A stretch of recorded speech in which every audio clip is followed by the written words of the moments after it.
रुड़की से बड़ी खबर आ रही है। भारतीय किसान यूनियन रोड संगठन की महापंचायत में किसानों का गुस्सा ज्वालामुखी बनकर फूटा। हजारों ट्रैक्टरों का काफिला रुड़की पहुंचा और किसानों ने सरकार व प्रशासन के खिलाफ गरजते हुए अपनी मांगे रखी। महापंचायत में सबसे ज्यादा आवाज इकबालपुर शुगर मिल के बकाया गन्ना भुगतान और गांवों में स्मार्ट मीटर लगाने के विरोध की रही। किसान मिल प्रबंधन, चकबंदी विभाग और बिजली विभाग के अधिकारियों पर कड़ी नाराजगी जाहिर कर रहे हैं। संगठन के राष्ट्रीय अध्यक्ष पदम सिंह रोड ने स्पष्ट चेतावनी दी कि यदि इकबालपुर मिल ने 16 अक्टूबर तक किसानों का भुगतान नहीं किया तो किसान मिल पर कब्जा करने से पीछे नहीं हटेंगे। उन्होंने यह भी ऐलान किया कि गांवों में स्मार्ट मीटर किसी भी हालत में नहीं लगने देंगे। उनकी भाषा में, अगर बिजली विभाग के अधिकारी गांव में आएंगे तो उनका सामना करना पड़ेगा। यह शब्द मंच से किसानों द्वारा कहे गए रूप में दर्ज किए गए हैं।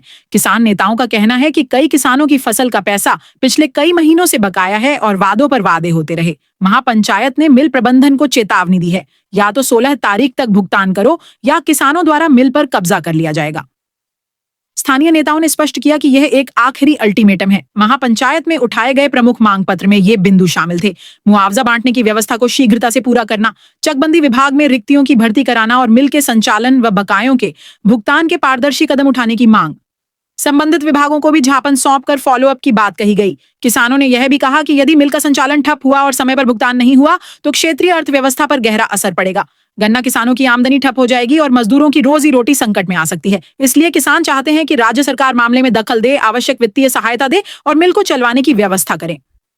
रुड़की की यह महापंचायत केवल एक सभा नहीं बल्कि किसानों का रोष और निर्णायक संदेश है। किसानों की आवेश भरी चेतावनी और 16 अक्टूबर की डेडलाइन अब किसानों और मिल प्रबंधन के बीच निर्णायक मोड़ साबित हो सकती है। आप इस मुद्दे पर अपनी राय नीचे कमेंट में लिख सकते हैं। ऐसे ही ताजा मामलों के अपडेट के लिए उत्तराखंड की आवाज को सब्सक्राइब करना ना भूलें। हम आपत्तिजनक या हिंसक कार्रवाइयों का समर्थन नहीं करते। यह रिपोर्टिंग मंच की बातों के आधार पर तैयार की गई है।